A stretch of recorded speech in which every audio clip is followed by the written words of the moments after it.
Insight: cyber attacks. Your food business is at risk. What sort of apps are you using in your food business? An ERP, that's Enterprise Resource Planning, a recipe management system, food safety record-keeping software, cool room monitoring? When software like digital food safety record-keeping systems are developed, the development process usually aims to create a just good enough functional app in as short a time as possible so that it can be launched and used in the real world, then improved after it was launched. With this development model, security measures can sometimes be a low priority for app designers. Apps that handle money and personal information need strong security features, and developers are, of course, aware of this. But an app that captures temperature data in a food business might not receive the same level of attention to security. According to Sean Duca from Palo Alto Networks, a major cybersecurity company, developers often misjudge the risk, thinking their software would not be a security target. He says that cybersecurity in apps is often an afterthought. In the agricultural sector, awareness about the risk of cyber attacks is growing.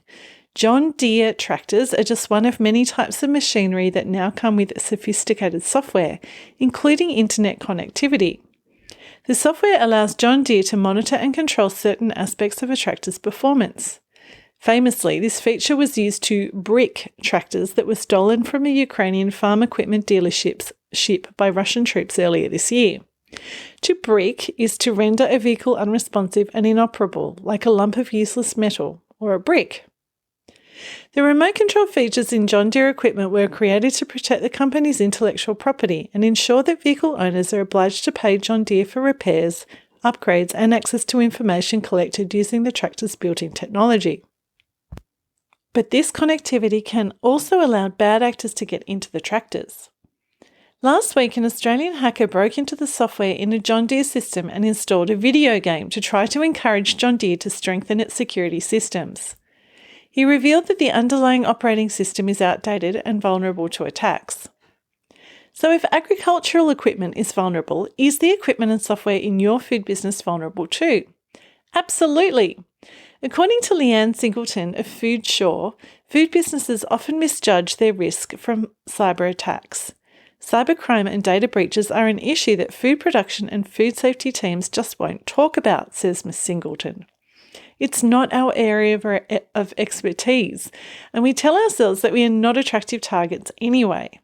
However, cybercriminals will attack any business that is vulnerable, just because they can, she says. In May this year, JBS USA, part of the world's largest meat processing company, fell victim to a cyber attack. The attack affected computer servers for some, but not all of JBS's operations, and impacted production and supply lines, causing lights-out days in processing operations. The company paid a ransom of $11 million to the attackers to prevent any potential risk for our customers, according to CEO Andre Nogueira. According to one news story, in the days immediately following the attack, thousands of nearly slaughtered carcasses remained in limbo and could not be boned out because the computer systems for record keeping and sortation were offline. Even if the carcasses could have been processed using manual, paper-based record-keeping methods, the resulting meat was expected to have traceability problems related to gaps in data that would affect shipping documentation, labelling, and inventory records. When the outage occurred, large customers of JBS, like supermarkets and McDonald's, acted quickly to source meat from unaffected sites, unsure of how long any supply chain disruption might last, and to mitigate the risks of food shortages caused by delays in carcass processing.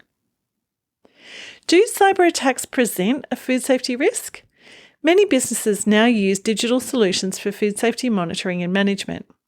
Imagine if your food safety records or traceability records were stolen by hackers who might demand a large ransom to restore the data. This in itself would be a huge pain in the neck for any food business, but would not give rise to actual risks to food safety. But what if the data from your sensors was compromised? Imagine if you had a canning process and the retort temperatures and pressures were misreported, or if critical limits violations were not reported. This could create deadly food safety outcomes. Insufficient canning parameters are obviously a critical food safety problem, but even something as simple as misreported cool room temperatures or missed open door alarms could cause spoilage or the growth of pathogens in refrigerated foods. But surely we are not a target.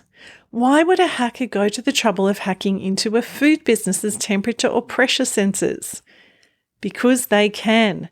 State-based cyber criminals are attacking businesses and governments at every level on a daily basis with the aim of disrupting supply chains, harming businesses and hurting citizens. In fact, it's estimated that a ransomware attack occurs every 11 seconds.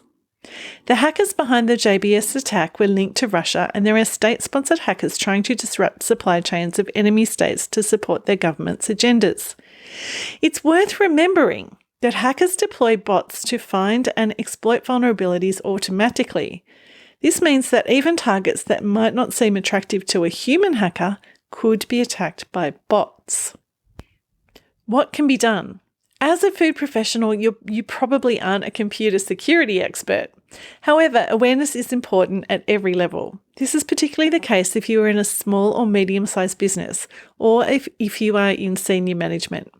The more people in a business who honestly acknowledge the risks posed by cyber attacks, the more likely that preventive action will be taken. Organise training for staff about computer security, such as how to handle phishing emails, awareness of malicious websites, and password protection. This can help keep hackers out of your systems. Check that your IT contractors and staff have implemented security protocols like spam filters, scans, malware prevention software, and frequent data backups for your business. Include security-related considerations when selecting software for digital management of food safety records and equipment like cool rooms, ovens, and batching software. Perform your own outcome-focused cyber risk assessment for food safety risks. Within your operations, ask yourself which computer-enabled systems could create a food safety hazard if they were tampered with. Don't assume that no one would bother with us. Assume that if it's vulnerable, it will be attacked. Engage a cybersecurity expert to perform a vulnerability assessment or security audit on your business, including software for production, storage, and inventory operations. And by the way, if you know of any security experts who will do this work, please do let me know. It would be great to share their details with our community. Be aware that there are mandatory reporting requirements for cyber breaches in most nations. That means if your business becomes the victim of an attack, you are obliged to report it to authorities. The information collected helps governments to understand the risks. And in the email, I've included a link to a list of Australian data breaches for 2022, which includes Woolworths, a major supermarket chain, and Coca-Cola. Senior managers and business owners should review insurance coverage to ensure that losses from cyber attacks are covered. In 2019, it was reported that 68% of US businesses had no form of cyber insurance. And the sources for this story are, as always, in the email.